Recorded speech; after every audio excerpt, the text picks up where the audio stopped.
ক্রিয়াংশের পাপা আর আমি দুজন মিলে চলে গেছিলাম ভি-মার্টে ক্রিয়াংশের বার্থডের জন্য শপিং করতে।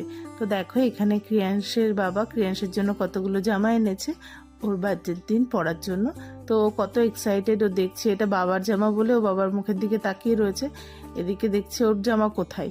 তো এই সব কটাই ক্রিয়াংশের জন্য আনা হয়েছে।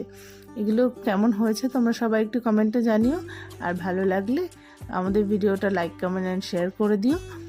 তো দেখো এখানে ওকে আমি সব খুলে খুলে দেখাচ্ছি। ওর এই জামাটা খুব পছন্দ হয়েছে, সব কটাই একটু একটু পছন্দ হয়েছে, এটাও একটু পছন্দ হয়েছে। তো সব জামাগুলোর ট্যাগগুলো নিয়ে নিয়ে ও খেলা করছে আর জামাগুলোও দেখছে। দেখো সব জামাগুলোই বেশ পছন্দ হয়েছে, আর ওকে পরে কেমন লাগছে আমি সেই ভিডিও তোমাদের সাথে পরে শেয়ার করবো। ও বার্থডের দিন এই 4টে জামাই ওকে পরাবো আমি, যেহেতু ওর বাবা এনে দিয়েছে ওর জন্য। চলো টাটা, দেখা হবে তোমাদের সাথে নেক্সট কোনো ব্লগে।